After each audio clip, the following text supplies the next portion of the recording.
Hi నమస్తే welcome to YK news. ముందుగా బులెటిన్లో హెడ్లైన్స్. ఈ నెల 10న ఏపీ కేబినెట్ సమావేశం. సీఎం చంద్రబాబు అధ్యక్షతన భేటీ.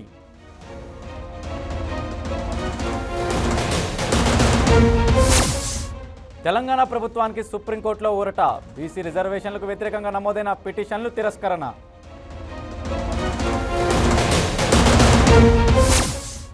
ఎన్టీపీఎస్ పాత గేటు దగ్గర ఉద్రిక్తత. బూడిద టెండర్లు అమ్ముకున్నారంటూ ఆందోళన.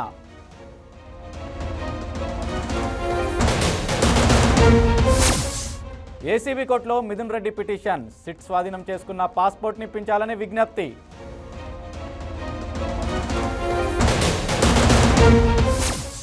సుప్రీంకోర్టులో దారుణ సంఘటన. సీజేఐ గవాయిపై దాడికి యత్నం.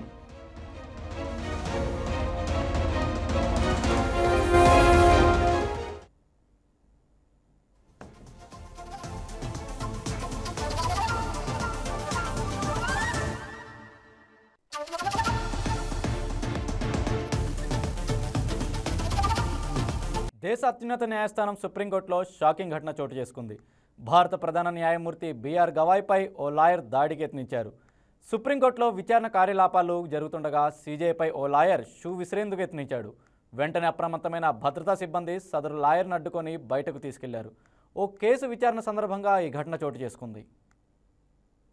విచారణ సమయంలో డయాస్ వద్దకు వెళ్లిన సదరు లాయర్ కిషోర్ రాకేష్ షూ తీసి సీజేఐపైకి విసిరేందుకు ప్రయత్నించాడు. వెంటనే అప్రమత్తమైన భద్రతా సిబ్బంది లాయర్ను అడ్డుకొని బయటికి తీసుకెళ్లారు. తర్వాత పోలీసులకు అప్పగించారు. ఆ సమయంలో ఆ న్యాయవాది కిషోర్ రాకేష్ సనాతనానికి జరిగే అవమానాన్ని మేము సహించమంటూ గట్టిగా అరిచారు. ఈ ఘటనతో కోర్టులో ఒక్కసారిగా గందరగోళం నెలకొంది. స్పందించిన సీజీఐ బెదిరింపులు తనని ప్రభావితం చేయలేవని అన్నారు. అయితే దాడికి ప్రయత్నించిన లాయర్ కిషోర్ రాకేష్ను పోలీసులు అరెస్ట్ చేశారు.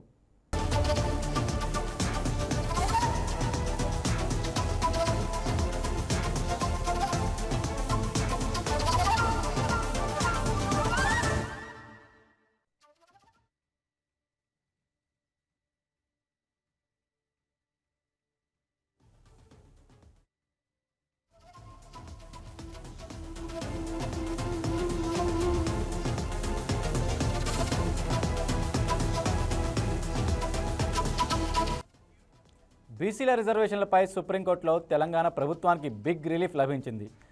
బీసీ రిజర్వేషన్ల పిటిషన్ను కొట్టివేసింది. బీసీ రిజర్వేషన్లకు వ్యతిరేకంగా దాఖలైన పిటిషన్ని విచారించడానికి నిరాకరించింది. సుప్రీంకోర్టు తెలంగాణ స్థానిక ఎన్నికల్లో బీసీలకు 42% రిజర్వేషన్లు సవాల్ చేస్తూ వంగ గోపాల్ రెడ్డి దాఖలు చేసిన పిటిషన్ను సుప్రీంకోర్టు ధర్మాసనం డిస్కస్ చేసింది. హైకోర్టుకు వెళ్లి తేల్చుకోవాలని జస్టిస్ విక్రమ్నాథ్, జస్టిస్ సందీప్ మెహతా ధర్మాసనం పిటిషనర్కు సూచించింది. కోర్టులో పెండింగ్లో ఉన్నందున విచారణకు స్వీకరించలేమని జస్టిస్ విక్రమ్నాథ్ నేతృత్వంలోని ధర్మాసనం స్పష్టం చేసింది.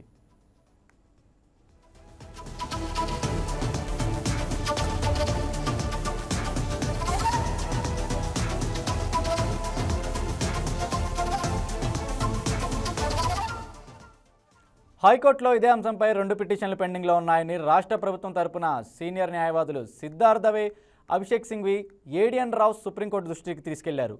ఆర్టికల్ 32 కింద పిటిషన్ ఎందుకు ఫైల్ చేశారని పిటిషనర్ తరపు న్యాయవాదిని జస్టిస్ విక్రమ్నాథ్ ధర్మాసనం ప్రశ్నించింది. హైకోర్టు స్టే ఇవ్వనందున సుప్రీంకోర్టుకు వచ్చామని పిటిషనర్ పేర్కొన్నారు. హైకోర్టు స్టే ఇవ్వకుంటే సుప్రీంకోర్టుకు వచ్చేస్తారా అని ధర్మాసనం ప్రశ్నించింది. ఆ తర్వాత పిటిషనర్ను జస్టిస్ విక్రమ్నాథ్, జస్టిస్ సందీప్ మెహతా ధర్మాసనం కొట్టివేసింది. పిటిషన్ను డిస్మిస్ చేస్తున్నట్లు చెప్పడంతో తన పిటిషన్ను వెనక్కి తీసుకునేందుకు పిటిషనర్ తరపు న్యాయవాది అంగీకరించారు. తెలంగాణలో స్థానిక సంస్థల ఎన్నికల్లో బీసీలకు 42% రిజర్వేషన్లు కల్పిస్తూ తెలంగాణ ప్రభుత్వం తీసుకొచ్చిన జీవో 9 అమలుపై స్టే ఇవ్వాలని పిటిషన్లో గోపాల్ రెడ్డి విజ్ఞప్తి చేశారు. స్థానిక సంస్థల ఎన్నికల్లో మొత్తం రిజర్వేషన్లు 50% దాటుతాయని పిటిషన్లో తెలిపారు. ఎస్సీ, ఎస్టీ, బీసీ, దివ్యాంగులు, ఇతర రిజర్వేషన్లు అన్నీ కలిపి కూడా 50% రిజర్వేషన్ దాటవద్దని గతంలో సుప్రీంకోర్టు తీర్పు ఇచ్చిందని ప్రస్తావించారు. సుప్రీంకోర్టు ఇచ్చిన సీలింగ్ను ఎత్తివేస్తూ బీసీలకు 42% రిజర్వేషన్ కల్పించడం చట్టవిరుద్ధమని పేర్కొన్నారు. ఎస్సీలకు 15% రిజర్వేషన్, ఎస్టీలకు 10%, బీసీలకు ఇచ్చే రిజర్వేషన్ 42%తో కలుపుకుంటే మొత్తం రిజర్వేషన్లు 67% అవుతున్నదని తెలిపారు. బీసీలకు 42% రిజర్వేషన్ కల్పించే జీవో 9ను తక్షణమే రద్దు చేయాలని కోరారు. ఇది ముమ్మాటికి పంచాయతీరాజ్ చట్టంలోని సెక్షన్ 285కు విరుద్ధమని పిటిషన్లో తెలిపారు. సుప్రీంకోర్టు పిటిషన్ను కొట్టివేసిన నేపథ్యంలో తెలంగాణ ప్రభుత్వానికి ఊరట లభించింది.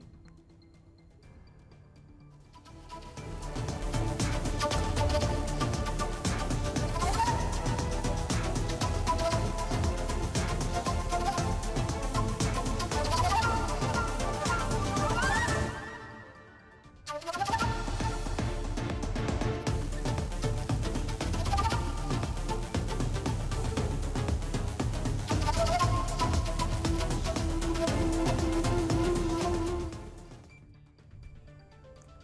కర్నూలు జిల్లాలో ఈ నెల 16 తేదీన ప్రధానమంత్రి నరేంద్ర మోడీ పర్యటించనున్నారు. ప్రధాని మోదీ పర్యటన నేపథ్యంలో వాటికి సంబంధించిన ఏర్పాట్లపై ఇవాళ మంత్రులు పయ్యావుల కేశవ, టీజీ భరత్, సత్యప్రసాద్, బీసీ జనార్దన్ రెడ్డి ఉమ్మడి జిల్లాల ఎమ్మెల్యేలు అధికారులతో ఇవాళ సమావేశం నిర్వహించారు.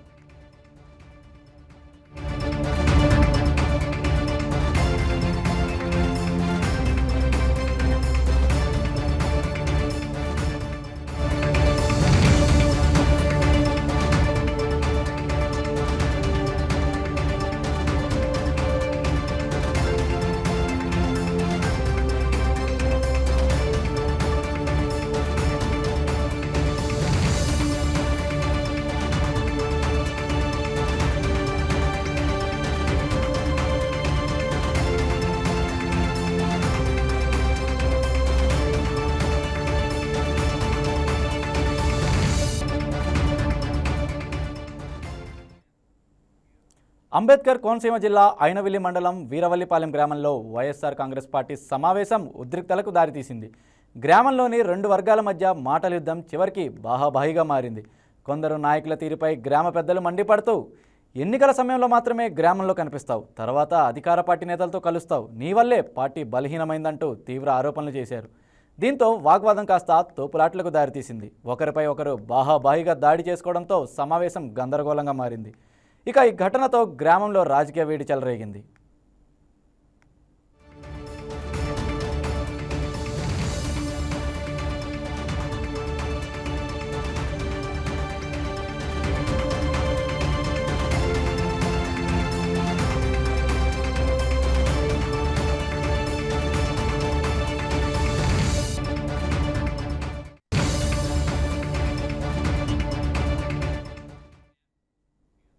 బీహార్ శాసనసభ ఎన్నికలకు కొద్ది గంటల్లో నగరామోగనుంది.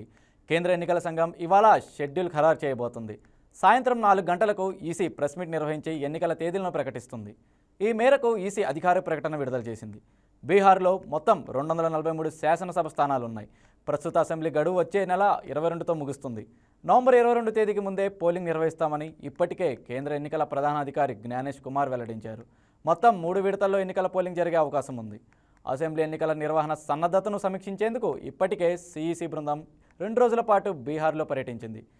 బీహార్ అసెంబ్లీ ఎన్నికలతో అనేక కొత్త విధానాలకు శ్రీకారం చుడతామని, తగిన సమయంలో వాటిని దేశమంతటికి విస్తరిస్తామని సిఈసి జ్ఞానేష్ కుమార్ ఇప్పటికీ తెలిపారు. ఈవీఎంలలో పొందుపరిచే బ్యాలెట్ పేపర్లలో అభ్యర్థుల కలర్ ఫోటోలను ఉంచడం వంటివి ఇందులో ఉన్నట్లు తెలిపారు. ఇప్పటికే రాష్ట్రంలో ప్రత్యేక ముమ్మర సవరణతో ఓటర్ల జాబితాను సిద్ధం చేసిన సంగతి తెలిసిందే.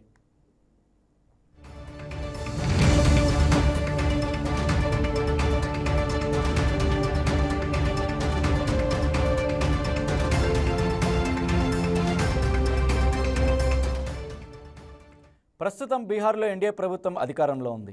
2020లో జరిగిన అసెంబ్లీ ఎన్నికల్లో ఏ పార్టీకి స్పష్టమైన ఆధిక్యం లభించలేదు. దీంతో జేడీయూ, బీజేపీ కలిసి ప్రభుత్వాన్ని ఏర్పాటు చేశాయి. నితీష్ కుమార్ ముఖ్యమంత్రిగా ప్రమాణ స్వీకారం చేశారు. కానీ 2 ఏళ్లకే నితీష్ ఎన్డీఏను వీడి ఆర్జేడీ, కాంగ్రెస్తో కూడిన మహాగఠ్ బంధంలో చేరి మళ్లీ ముఖ్యమంత్రి అయ్యారు. అయితే ఈ బంధం కూడా ఎంతో కాలం నిలవలేదు. 2024 జనవరిలో మహాకూటమిని వీడిన జేడీయూ మళ్లీ ఎన్డీఏ కలిసి ప్రభుత్వాన్ని ఏర్పాటు చేసింది. దీంతో మరోసారి నితీష్ సీఎం బాధ్యతలు చేపట్టారు. ఈసారి ఎన్నికలు పోటాపోటీగా ఉంటాయని విశ్లేషకులు అంచనా వేస్తున్నారు.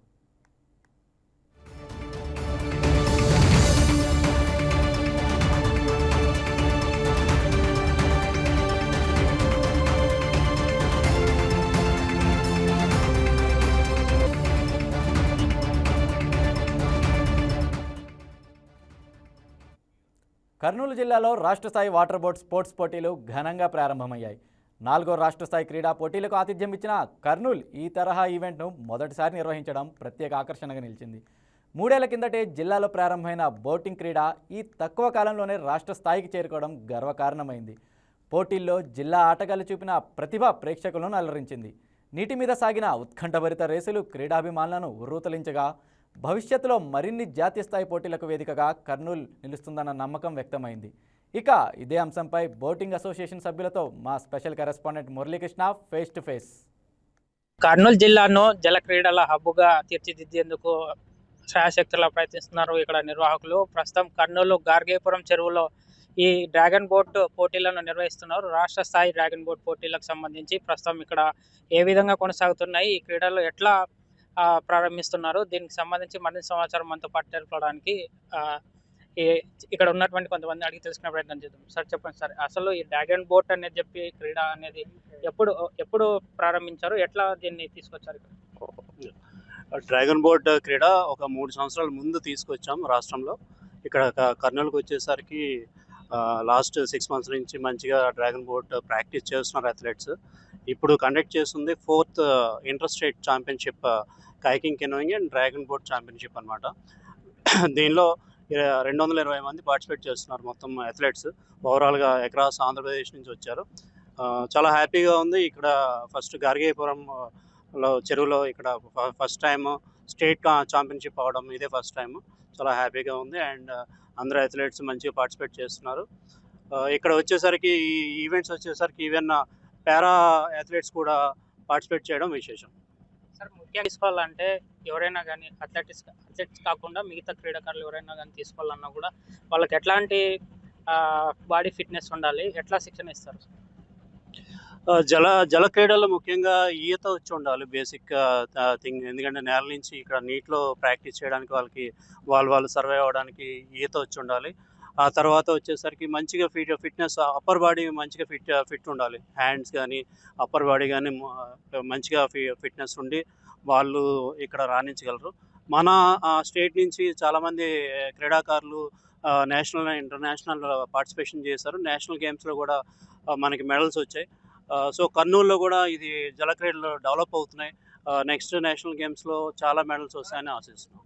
సార్, ఇప్పటి వరకు మన స్టేట్లో ఈ కాంపిటీషన్స్ జరిగిన వాటిల్లో ఎంతమంది దాకా ఈ విజయాలు సాధించారు? ఇక్కడ నుంచి జాతీయ స్థాయి వరకు ఎంతమంది క్రీడాకారులు వెళ్ళారు? జాతీయ క్రీడలు వచ్చేసరికి మన స్టేట్ నుంచి చాలామంది పార్టిసిపేట్ చేశారు. 100కు పైగా ఇప్పటి వరకు పార్టిసిపేట్ చేశారు. మెడల్స్ వచ్చేసరికి ఒక 6గురికి మెడల్స్ వచ్చాయి. నేషనల్ గేమ్స్లో ఫస్ట్ టైం మెడల్స్ రావడం 3 ఇయర్స్ నుంచి మంచి ప్రగతి సాధించాం. ఇంకా వచ్చేసరికి ఇంకా ప్రాక్టీస్ చేస్తున్నారు. సో అథ్లెట్స్ పెరగడం కూడా మేము స్టార్ట్ చేసేటప్పటికి సీనియర్ ప్లేయర్స్ ఉండేవారు, ఒక 12 మంది ఉండేవారు. ఇప్పుడు అది 300 మందిగా అథ్లెట్స్ అక్రాస్ ఆంధ్రప్రదేశ్ రావడం, ప్రాక్టీస్ చేయడం జరుగుతుంది. ఇంకొక బిగ్ థింగ్ ఏంటంటే మచిలీపట్నంలో ఫస్ట్ టైం మనం third sea kayaking and stand up paddling first time మనం హోస్ట్ చేసాం. అక్రాస్ ఇండియా 19 స్టేట్స్ పార్టిసిపేట్ చేశాయి. వాటిల్లో మన అథ్లెట్స్ 88 మంది పార్టిసిపేట్ చేశారు. సార్, అయితే ఇప్పుడు కర్నూలులో చూసుకున్నట్లయితే అథ్లెట్స్తో పాటు కొంతమంది ఇంకా ఈ శిక్షణ తీసుకోవాలి, డ్రాగన్ బోట్ పోటీలో మేము కూడా పాల్గొనాలని చెప్పి కూడా చాలామంది ఆసక్తి చూపుతున్నారు. కాకపోతే ఇక్కడ సరైన సౌకర్యాలు లేవు, కేవలం ఒక బోట్ ద్వారానే శిక్షణ తీసుకోవాల్సినటువంటి పరిస్థితి ఉంది. దీన్ని మరింత పెంచే అవకాశం ఉంది? తప్పకుండా అండి. ఇది ట్రయల్ రన్ లాగానే ఇక్కడ ట్రై చేసాం. ఒక డ్రాగన్ బోట్ తెచ్చి ప్రాక్టీస్ చేస్తున్నాం. ఇంకోటి ఇంకా కోచెస్ కూడా తక్కువ మంది ఉన్నారు. ఇంకా డెప్యుటేషన్ కోచెస్ కోసం మనం లెటర్ రిప్రజెంటేషన్ చేసాం స్టేట్లో. వాళ్ళు కూడా ఒక 12 మెంబర్స్ వస్తున్నారు.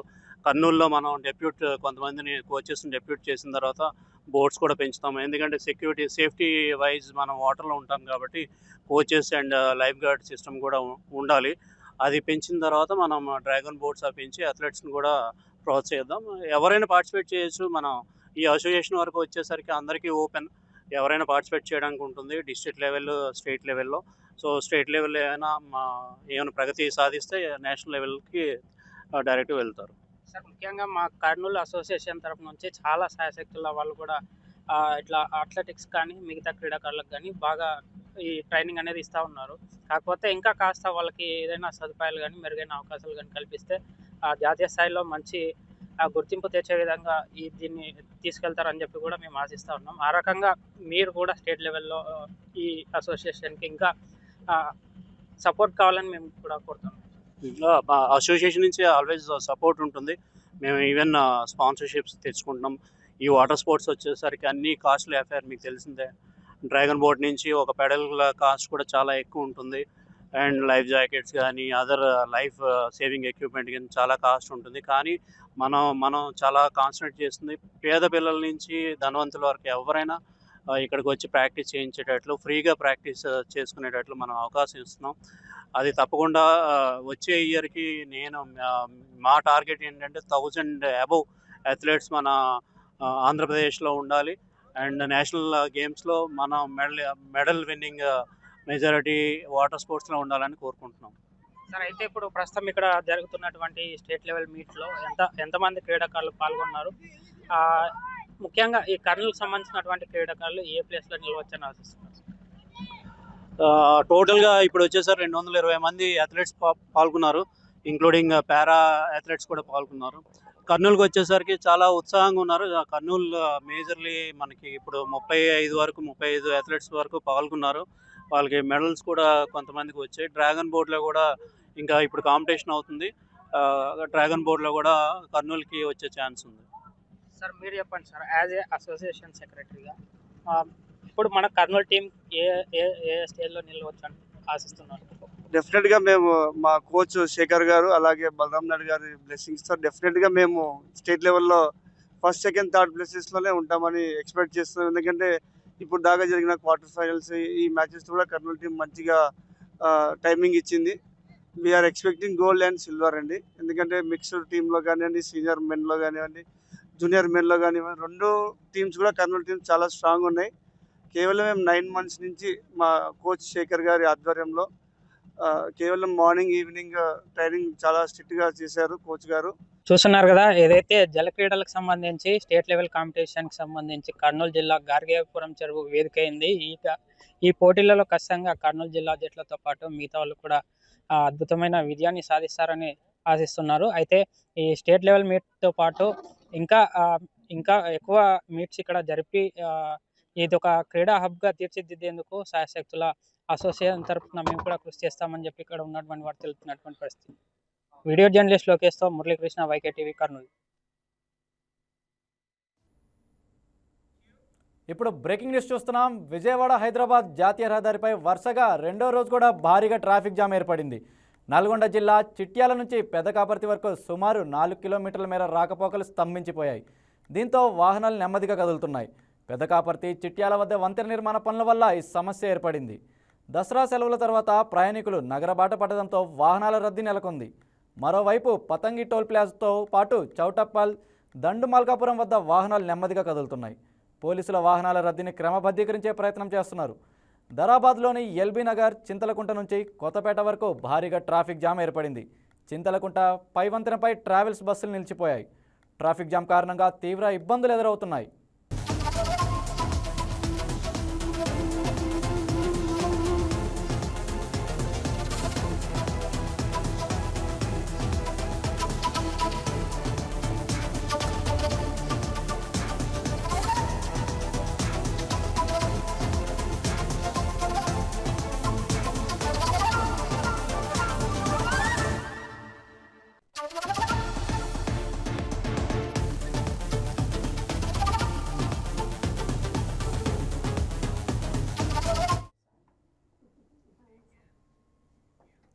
ఎన్టీఆర్ జిల్లా ఇబ్రహీంపట్నం రిక్ సెంటర్లో ఉన్న ఏఎన్ఆర్ బార్ను భవానీపురం ఎక్సైజ్ అధికారులు సీజ్ చేశారు.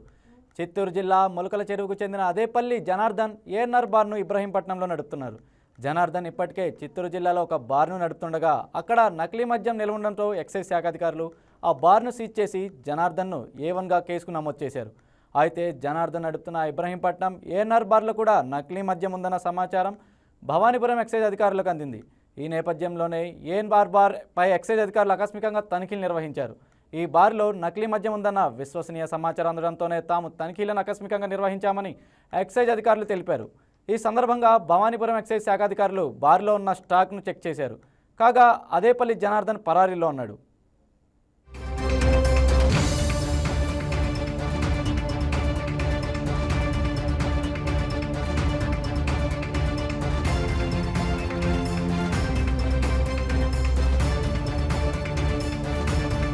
స్పూరియస్ లిక్కర్ కేసుని డిటెక్ట్ చేయడం జరిగిందండి. అందులో భాగంగా 12 మందిని అరెస్ట్ చేశారు. More than 20,000 litres of spurious లిక్కర్ని సీజ్ చేశారు. అందులో మొత్తం ఆ 12 మందిలో A1 అయిన అద్దేపల్లి జనార్దన్, అతనిది ఇబ్రహీంపట్నం మండలం, ఇబ్రహీంపట్నం విలేజ్. అతను అలాగే ఏఎన్ఆర్ బార్ అండ్ రెస్టారెంట్కి లైసెన్సీ అయి ఉన్నాడు. యాజ్ పర్ ఎక్సైజ్ యాక్ట్ ప్రకారం ఏదైనా ఎక్సైజ్ క్రైమ్లో ఇన్వాల్వ్ అయితే ఆ వ్యక్తి పేరు మీద ఉన్న లైసెన్సులు కూడా మనం రద్దు చేయబడతాయి. అందులో భాగంగా ఆ క్రైమ్లో ఇన్వాల్వ్ అయ్యాడు కాబట్టి అతని పేరు మీద ఉన్న ఏఎన్ఆర్ బార్ని కూడా సస్పెండ్ చేయడం జరిగింది. ఫర్దర్గా క్యాన్సిలేషన్ కూడా చేస్తాము. యాజ్ ఫర్దర్ ఇన్వెస్టిగేషన్లో భాగంగా ఇవాళ అతనికి సంబంధించిన ప్లేసెస్ని కూడా సెర్చ్ చేస్తున్నాము. యాజ్ అన్నో ఏమీ ఇక్కడ వరకు అయితే ఏమీ ఆ క్రైమ్ డిటెక్ట్ అయినట్టుగా యాజ్ అన్నో ఏమీ ట్రేసెస్ అయితే మాకు ఐడెంటిఫై అవ్వలేదు. కంప్లైంట్లు కానీ అలాంటి ట్రేసెస్ కానీ ఎవిడెన్స్ కానీ ఏమీ మనకు ఇప్పటివరకు అవ్వలేదు. More than that it is more than 600 kilometers distance from Thamballapalle మొలకల చెరువు కాబట్టి రాదని అనుకుంటున్నాం. ఎనీహౌ బట్ గత 3 రోజుల నుంచి కూడా 5 టీములు వేసి ఇక్కడ ప్రతి సస్పెక్టెడ్ ప్లేసెస్ని మా డిపిఓ ఎన్టీఆర్ డిస్ట్రిక్ట్ మాతో అందరితోటి ఇన్వెస్టిగేషన్, వెరిఫికేషన్, సెర్చ్ చేయిస్తున్నారు. ఇప్పుడు వరకు అయితే ఏమీ ఐడెంటిఫై విచారణ జరుగుతుందండి. ఇది మొత్తం కూడా హై లెవెల్గా దీనికి ఒక ఆఫీసర్స్ దీని గురించి ఆల్రెడీ అపాయింట్ అయి ఉన్నారు. They are looking after this issue. ANR bar and restaurant తప్ప ఇంకేమీ లేదు. విజయవాడ ఇంద్రకీలాద్రిపై దసరా మహోత్సవాలు వైభవంగా జరగడం వెనుక ఆర్టీసీ కృషి కూడా ఉంది. ముఖ్యంగా మహిళా భక్తులు తరలి రావడానికి స్త్రీ శక్తి పథకం కూడా తోడైంది. లక్షలాది మంది మహిళలు ఉచిత ప్రయాణం పథకం వల్ల ఇంద్రకీలాద్రికి వచ్చారు. దసరా వేడుకల సమయంలో ప్రయాణికుల రద్దీకి అనుగుణంగా ఆర్టీసీ బస్సులను ఏర్పాటు చేసి సక్సెస్ అయ్యామంటున్న డీసీటీఎం పవన్ కుమార్తో మా ప్రతినిధి Harika face to face. Dasara Sharannavaratri వేడుకలు ఎంతో అంగరంగ వైభవంగా గడిచినాయి. ఎన్నడూ లేని విధంగా ఈ సంవత్సరం అయితే చాలా వైభవంగా అయితే చేశారు. ప్రజెంట్ నేనున్నాను ఆర్టీసీ బస్ స్టాండ్లో. వీళ్ళు కూడా ఈ దసరా ఇంత సక్సెస్, ఇంత సూపర్ హిట్ అవ్వడానికి చాలా ఇంపార్టెంట్ రోల్ అయితే ప్లే చేశారు. మనతో పాటు ఉన్నారు డీసీటీఎం పవన్ కుమార్ గారు. వీళ్ళైతే ఎంత రష్ ఉన్నా సమర్థవంతంగా మేనేజ్ చేశారు. అండ్ దీనికి తోడు స్త్రీశక్తి కూడా యాడ్ అయితే ఎంతో మంది మహిళలు ఉచితంగా ప్రయాణం చేసి అమ్మవారిని దర్శించుకున్నారు. రాష్ట్రం నుంచి నలుమూలల నుంచి లక్షల మందిలో అయితే మహిళలు ప్రయాణించారు. దీని గురించి పూర్తి వివరాలు డీసీటీఎం పవన్ కుమార్ని అడిగి తెలుసుకుందాం. సార్ నమస్తే. ఈ దసరాకు సంబంధించి ఎలాంటి స్పెషల్ అరేంజ్మెంట్స్ చేశారు? నమస్తే అండి. ముందుగా దసరా సంబంధించి 24వ తారీఖు నుంచి 5వ తారీఖు వరకు కూడా ఆపరేషన్ అనే ప్లాన్ చేసాం. ఇంకా అడిషనల్గా ఉంటే 6వ తారీఖు 7వ తారీఖు వరకు కూడా రిటర్న్ ట్రాఫిక్ అన్నది ఉంటుందండి. ఇందులో భాగంగా ముందుగానే మీటింగ్ అన్నది హెడ్ ఆఫీస్ లెవెల్లో కూడా కండక్ట్ చేశారు. తర్వాత జోనల్ లెవెల్లో కూడా ఈడీ గారు, ఆర్ఎం గారు మీటింగ్స్ కండక్ట్ చేసి బస్సెస్ అడ్వాన్స్ ప్లానింగ్ కూడా చేయటం జరిగింది. అందులో భాగంగా ఈ ఆపరేషన్ ఎటువంటి ఇబ్బంది లేకుండా ఎప్పటికప్పుడు ట్రాఫిక్ క్లియర్ అయ్యే విధంగా చూసుకున్నామండి. అందులో భాగంగా ఏంటంటే ముఖ్యంగా మనకి దసరాకి వైజాగ్ నుంచి రాజమండ్రి, తుని, గోకవరం ఈ ప్రదేశాల్లోంచి శ్రీకాకుళం, పలాస ఇటైపు నుంచి మనకి ఎక్కువగా వస్తూ ఉంటారు దసరా అమ్మవారి దర్శించుకోవడానికి. ఇక్కడి నుంచే కాకుండా మిగతా వివిధ ప్రాంతాల నుంచి కూడా వస్తారు. ముఖ్యంగా ఈ సెక్టార్లో అయితే రాజమండ్రి వైపు సెక్టార్లో అయితే ఎక్కువగా ట్రాఫిక్ ఉంటుందండి. దానికి అనుగుణంగా ప్లాన్ చేసుకుని ముందుగా కోనసీమ జిల్లా నుంచి, next west Godavari, east Godavari, మిగతా కాకినాడ జిల్లా నుంచి కూడా ముందుగా ప్లాన్ చేసుకోవడం జరిగింది. ఆ ప్లాన్కి అనుగుణంగా ఏ రోజు ఎన్ని బస్సులు రావాలి లాస్ట్ ఇయర్ డేటాను బేస్ చేసుకుని ప్లాన్ చేసుకోవడం జరిగింది. దానికి అనుగుణంగా ఈసారి కూడా ప్లాన్ చేసుకుని ఈసారి డైరెక్ట్గా అక్కడి నుంచే ముందుగా ఏ రోజుగా ఎన్ని బళ్ళు రావాలి అన్నది ముందుగా ప్లాన్ చేసుకున్న ప్రకారం బస్సులు డిప్యూట్ చేయటం జరిగింది. ఇంకేమైనా అడ్వాన్స్గా కావాల్సిన చెప్తే వాళ్ళు సబ్స్టిట్యూట్ చేయటం జరిగింది. ఇది కాకుండా సిటీ నుంచి కూడా మిగతా ప్లాన్ అంటే ఓవర్గా ఆ ప్లాన్కి మించి వచ్చిన జనాభాలందరినీ కూడా సిటీ బస్సెస్ని వాడుకుంటూ ఈసారి క్లియర్ చేయటం జరిగింది. ఎక్కడ ఏ విధమైన ఇబ్బంది లేకుండా దాదాపు 900 స్పెషల్ బస్సులు పెట్టడం జరిగిందండి. ఇందులో ఓపీఆర్ఎస్, నాన్ ఓపీఆర్ఎస్ బస్సులు ఉండే విధంగా ఎప్పటికప్పుడు ట్రాఫిక్ని క్లియర్ చేయటం జరిగింది. సార్, ఈ స్త్రీశక్తి పథకం కూడా తోడైంది కాబట్టి మహిళల సంఖ్య భారీగా పెరుగుంటుంది. వాళ్ళకి ఎలాంటి సేఫ్టీ అరేంజ్మెంట్స్ చేశారు? ఒకటి ముఖ్యంగా స్త్రీశక్తి పథకం వచ్చిన తర్వాత మహిళా ప్రయాణికుల సంఖ్య కూడా పెరిగిందండి. దాన్ని ఇబ్బంది లేకుండా ప్రయాణికులకి ఎటువంటి ఇబ్బంది లేకుండా అసౌకర్యం అంటే బస్సులు లేకుండా ఉండే విధంగా ఎప్పటికప్పుడు మానిటర్ చేసుకున్నాము, వాళ్ళకి ఇబ్బంది కలగకుండా ఉండే విధంగా. అందులో భాగంగా ఏంటంటే దసరా ముందు ఆఫీసర్స్ని 2 షిఫ్ట్లో డైలీ పెట్టడం జరిగిందండి. మార్నింగ్ 8 to ఈవినింగ్ 8 వరకు కూడా 2 షిఫ్ట్లో పెట్టడం జరిగింది. దసరా తర్వాత కూడా ప్లాన్ అన్నది కంటిన్యూ చేస్తాము. అది కాకుండా దసరా టైంలో అయితే మాత్రం 24 hours కూడా 3 షిఫ్ట్లో టీమ్ని ప్లాన్ చేయటం జరిగిందండి. అందరూ ఆఫీసర్స్ కూడా ఈ ప్లాన్లో 8 hours వచ్చి ఎటువంటి ఇబ్బంది లేకుండా క్లియర్ చేసుకోవడం జరిగింది. దీనికి ఇంకోటి ముఖ్యంగా బయట నుంచి వివిధ డిపోల నుంచి కూడా సెక్యూరిటీ స్టాఫ్ని కూడా ప్లాన్ చేసుకోవడం జరిగింది. చేసుకుని బస్ స్టాండ్లో జామ్ కాకుండా స్మూత్గా మూవ్ అయ్యేటట్టు, క్లియర్ అయ్యేటట్టు, నెక్స్ట్ ఎక్కేటప్పుడు జాగ్రత్తలు తీసుకునే విధంగా మనం ఎప్పటికప్పుడు ఈ ట్రాఫిక్ని క్లియర్ చేయడం జరిగిందండి. ఇంకోటి 6-7 తారీఖుల వరకు కూడా ఈ భక్తులు రిటర్న్ వెళ్ళటం, ప్రయాణికులు వాళ్ళ ఇంటికి వెళ్ళటం, ఈ కార్యక్రమాలు ఉంటాయి కాబట్టి ఎటువంటి ఇబ్బంది లేకుండా మానిటర్ చేసుకుంటాం. ఈ దసరాకు సంబంధించి ఆక్యుపెన్సీ జనాల భక్తుల ప్రయాణం ఎంతవరకు పెరిగింది సార్? ఆక్యుపెన్సీ అయితే ఇప్పుడు దసరా ముందు 68% ఉందండి. ఇప్పుడు 80 ఆక్యుపెన్సీ ఉందండి, 80%. సార్, ఈ దసరాలో మీరు మీ డిపార్ట్మెంట్ వాళ్ళు ఎంతో స్ట్రగుల్ చేశారు. వచ్చిన ఎలాంటి ప్రాబ్లమ్స్ అయినా సమర్థవంతంగా ఫేస్ చేశారు. మా వైకే ఛానల్ నుంచి మీకు శుభాకాంక్షలు సార్. చూశారు కదా, ఎంతమంది క్రౌడ్ అయినా ఈజీగా మేనేజ్ చేసి ఈ దసరాని ఇంత సూపర్ హిట్ చేశారు. వీడియో జర్నలిస్ట్ వంశీతో Harika, YK news, Vijayawada. That's all for now. Keep watching YK news. ఇది తెలుగువారి గుండె చప్పుడు.